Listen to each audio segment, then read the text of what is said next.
Good evening. My name is Mark Lindy, and welcome to this evening's candidates debate here at Brockton Community Access. I'm very happy to be here on this side of the podium and not on the other side of the podium as a candidate for office, and I have the two candidates for the 11th Plymouth District here in Brockton and Easton. I'm going to introduce our panel first, which is the chair of the Brockton Democratic City Committee, Steve Foote, and member David Heidke from the Republican City Committee. We had a last-minute change because Craig Pina, who is the chair of the Republican City Committee, had a work commitment, and we wanted to make sure we kept going with this. In the interest of full disclosure, David is a campaign worker for Dan Murphy, so we just wanted to let you know that so everybody's aware of that. So I'm going to start with opening statements first, and there was a coin toss done out in the lobby earlier. Claire Cronin, the Democratic candidate, won the coin toss, and she gets to make the opening statement. So Claire, you have a minute. Thanks, Mark. Thanks, David. Thanks, Steve, for having us here today. For those of you who don't know me, my name's Claire Cronin, and I am a candidate, the Democratic candidate for the state representative position in the 11th Plymouth District. I grew up in Brockton on Moraine Street over by the fairgrounds. I came from a long-standing Brockton family. My uncle was former Mayor C. Gerald Lucy, and I grew up in a family where politics and government was something of a sport. We found it very important, primary night, election night, watching the results. That was our Super Bowl. I grew up, I went to the Whitman School, West Junior High, and then I graduated from Brockton High, class of '78. When we were growing up in Brockton, things were great.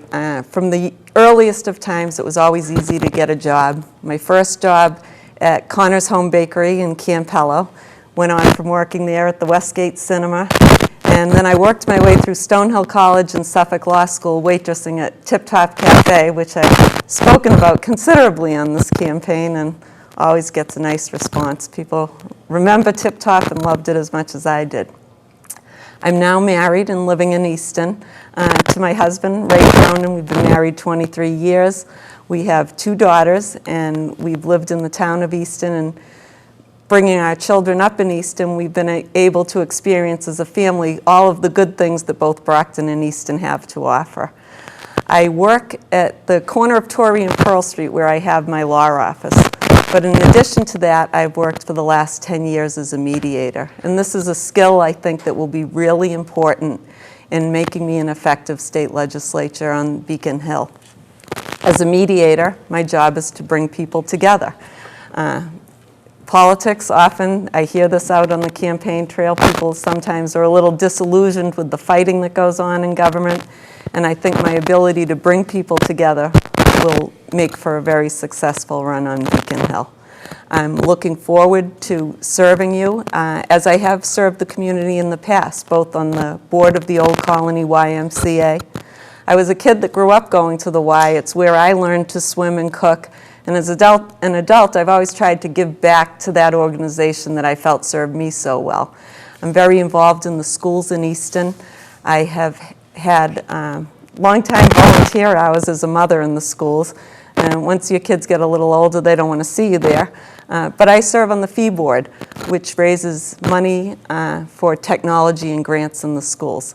That is what I've done in the community. I hope to serve you a little more and see this as an opportunity to do so. Thank you. Okay, we're going to get our time cues worked out. That was about 2:50. So Dan, you have more than a minute to state your opening case. I'll only take a minute or so, I think. My name is Dan Murphy, and I appreciate you having me here tonight, Mark. Thanks, Stephen. Thanks, David. Thanks, Claire. I am a small business owner. I have a tax and accounting business based in Easton with several offices. I am a 2-term selectman in the town of Easton, and I'm married with 3 children. I decided to run for this office because I believe there are a couple major issues looming out there for us, and I think I'm well suited to solve them. Number one, we talk about jobs in the economy over and over again. Claire and I agree that this is the #1 issue. This is what we hear from people when we're door knocking. This is what we hear in forums. I believe my experience as a small business person, somebody who's created jobs, My high employee count this year is 30. I've had 30 people working for me. Will allow me to immediately on day one at Beacon Hill step in and help create jobs. I have specific plans when I get to Beacon Hill to help spur the economy. The second reason is, as a selectman, I note that we have a lot of unfunded liabilities and we're kicking the can down the road on a lot of things. That's a great concern to me. In Brockton, there's a $700 million unfunded liability for retiree health care. In Easton, it's $100 million. It's not a sexy topic to talk about, I realize, but I think it's really important. I think we don't talk about it enough here in this state. And I have plans to solve that problem. And I think what real leadership is identifying problems, even when other people aren't talking about them, and coming up with solutions to solve them. I will spare you the complete work history that I have, but I also worked at the YMCA. We share that in common also. We both love the Y. My first job was at Camp Amicus, working for the youth division at the YMCA, and I worked there until I was 23 years old. I went to the Kennedy School, and one of the great joys of this campaign has been back in that neighborhood. Neighbors across the street with signs up for me, walking up and down Ash Street. My old walk to school, which I thought was miles and miles, and turned out to be about 0.2 of a mile as I measured it the other day. So it's been great to get back to these types of things in this campaign. I've really enjoyed it. So I hope I earn your vote here tonight. I hope you agree with me on the issues that we're facing, which are jobs, the economy, and municipal finance issues that we're kicking the can down the road on. Thank you. Thank you, Dan. Okay, we're going to start the questions now at this point in time, and what we're doing is we have about 1:30 for each question to answer. I'll try to make sure I'm reversing the order on a regular basis. That's the job of the moderator. And if you have a rebuttal, we'll do a 30-second rebuttal. So the first question we're going to start out with is Steve Foote, the chairman of the Brockton Democratic City Committee. Steve? Yes, thank you, Mark. Brockton voters in the past have shown that residency within the city is an important issue to them. Although both of you have Brockton roots, you both moved to Easton and currently live there. Why should Brockton voters even care about this race when Brockton residents Tom Kennedy, Christine Canavan, and Michael Brady already represent Brockton at the State House? Okay, and we'll direct it. We'll go next with Dan answering that question first. All right, so a couple of questions there. Why should people care? Because we're going to represent the city at Beacon Hill. If we can team up with Mike and Christine and Tom, then we can make a formidable team and get things done. It doesn't matter where we live. I think we both share the fact that we both love Brockton. We're both from Brockton originally, and feel passionately about it. Also, the issues that I'm talking about are going to affect everybody. Jobs affect people in Brockton, people in Easton, people in Stoughton, people in Canton, everywhere. The reforms that I'm talking about putting into place will be beneficial to everybody, not just Brockton residents or Easton residents. Two, when I talked about these unfunded liabilities that I keep talking about, it's a $700 million problem in Brockton. It's only a $100 million problem in Easton. I don't say only $100 million. That sounds silly. But if we can solve that problem, it's going to help Brockton as much as more so than Easton. In terms of residency, I believe that you should look for the best person to do the job. I believe that in everything. When I hire somebody, that's what I look for, the best person to do the job. And whether they live in Brockton, Easton, or wherever, I think you look for the best person and hire them. That's been my experience in Easton. We've hired a DPW director and a fire chief in the last year, and went through a lot of resumes, and frankly, I didn't care where they lived. I wanted the best person. Okay, thank you, Dan. Claire, same question. Sure, thanks.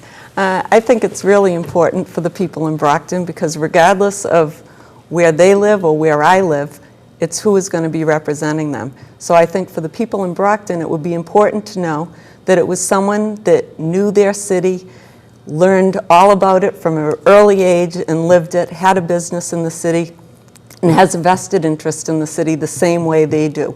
The district is half Easton, half Brockton. That's not going to change. But the point is, do you have a person that understands the issues that are in your community? Do you have a person that understands the issues in your schools? Do you have a person that understands the issues for the small business owner? I own a business myself, which is in Brockton. Does the person understand the issues of families in your community? Certainly I can say my work on the Y makes me very, very familiar with the issues that face all working families in the community today. Okay, thank you both. Is there any follow-up required to that question? No. Okay. Let's go to question number 2. Dave Heike. Good evening. What specific effort do you plan on taking up in your first 90 days of office? Okay, and this one will go to Claire. First effort. Well, first I'd like to, I guess in one sense, hope that I get assigned to a committee that would be favorable to the interests that I like to pursue or that I think will make a difference in this district. I think I've always had an interest in education, so I would be hoping to perhaps be on that committee. I'd, at a first start, do what I've always done, which is work well with other people. In my mediation business, the first thing that you probably do is try to introduce yourself around, meet the people there, find out what is important at the State House, what the priorities are, but mostly take the priorities of this district back to the State House. And what I would try to do is, you know, I know what the issues are, make sure I met the key people at the State House that I thought would help us solve these issues for the district, and start working right away, very quickly for that. Okay, Dan, same question? Yeah, I'm going to be a little more specific. There are several things that, that I want to get done right away. First is, I think that the State House should be subject to the open meeting laws like we are in cities and towns. Currently, they can go into a back room and meet, and I don't think that makes any sense. I think they should be required to follow the open procurement laws. Last night I sat in a finance committee meeting and we went through how we bid on contracts and all that sort of thing. We had 5 pages of how it works, and we're subject to that, and they're not at the State House. I would want to change that. And most importantly, when I get there, I want to file legislation that'll create a tax credit for small businesses. When they hire somebody off of unemployment, they get a credit on their unemployment tax. I think that's critical. One of the problems with hiring right now is people are worried about the uncertainty and their tax issues. And if we create an incentive for people to hire, it'll create jobs, it'll encourage them to hire, and it'll also lessen the strain on the unemployment system.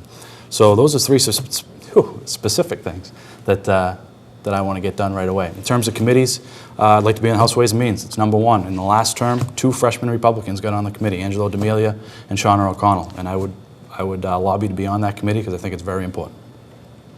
Okay, thank you. Is there any follow-up to that? Anything you want to add, Claire? Or? No follow-up. Okay. Next question is Steve Foote for Dan Murphy. Governor Patrick recently approved $300 million for improvements to the community college system, yet Massasoit Community College did not receive any money. As a state representative, what would you do to try to get some funding for Massasoit, and would you question as why they were overlooked? To me? Yep. Yeah, that was disappointing. That's been in the pipeline for a long time, that science building. And I think it's critical.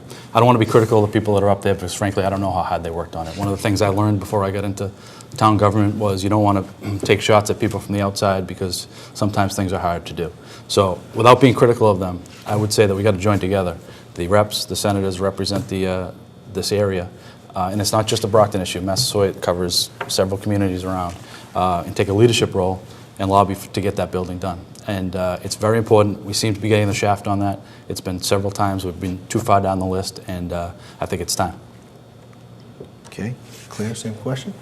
Yeah, I think right now there are talks trying to expand the Massasoit camp community down into the Brockton downtown area. I think that's a good thing. One thing that has come up short for Massasoit is the nursing program. There's a long waiting list. There are people ready and willing to go into the program, and the funds haven't been there. I think I would make that a priority. I strongly believe that the community college system is one of the most important things that exists in this community. It serves so many of the students in the area. It's a great, affordable way for students to earn their college credits if they want to go on to further school after that. I have a friend that she had this exact scenario. Her daughter was admitted to Northeastern but had a January admission. She was able to go to Massasoit, take 5 courses, go in January for less than, a third of the cost. And so it's a great source for the community. It's something we should invest a lot of time in, and if given the opportunity, it's an area that I would devote a lot of time to. Okay, anything additional from either Just a quick candidate? follow-up. Dan? So I Okay, agree 30 that seconds. Massasoit's an incredible asset. My brother came back from Iraq when he was 30 and went over there and did his associate's degree and is at UMass Boston now, and it was a huge benefit to him to have that low-cost local option. But the question was specifically about that $300 million bill and why we didn't get that. I think we need to fight for that specifically. Okay, Claire, anything else to add? No? Okay. Next question is Dave for Claire. Brockton is very reliant on local aid for basic services like public safety, and this affects the residents of both communities. What proposals would you bring to the table in Boston to help us with that shortfall? Yeah, we've had a considerable shortfall. In Brockton alone, back in 2002, we're short $8 million from what we had in 2002. At this point, the proposal would be to grow the revenue base here. I wouldn't be proposing new taxes at this point in time.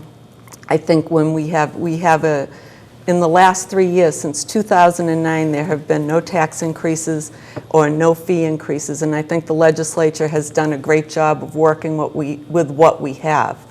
I think the idea of growing the pie is what we should be focusing on, rather than looking to raise taxes or anything like that at this time. Of course, no one has a crystal ball. And if you ask anyone up on the Hill now, until we look at the numbers, we don't know what we're going to need to move forward. So at this point, it's mostly, until we get the look at the numbers that are put out, there's not much that we can do at this point. Okay, same question, Dan? Yeah, there's a concept called reversion, which probably nobody really knows about, or very few people know about, and it was in the last legislative term. And the concept is that if the growth exceeds projections, that automatically money goes back to cities and towns. Year before last in Easton, we got another $70,000. Saved a firefighter job, police job. Was critical. It is in this year's budget again. If that happens, things aren't looking fantastic for that, but it's in there. If it happens, Brockton's was about 5 times that. It was in the several $100,000 range. I would fight to get that concept permanent. So anytime there's extra money, it should come back to cities and towns. And it's critical. That $70,000 was a lifesaver for us 2 years ago. We were facing firefighter cuts, police cuts, and it was $70,000 in the fall. So reversion, which again is not a term that a lot of people know about, is very important, and I would fight for that to be permanent.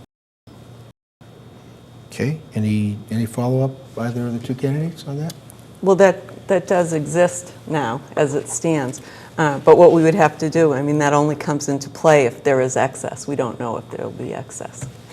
Okay. Yeah, it exists now, but it's voted on every single year. I want to make it permanent. Okay. Next question is Steve Foote for Dan Murphy. The Massachusetts State Lottery is one of the most successful in the country. Yet Massachusetts does not allow lottery players to claim losing tickets against winning tickets to ease the taxes a lottery winner has to pay. This is allowed on the federal tax return. Would you favor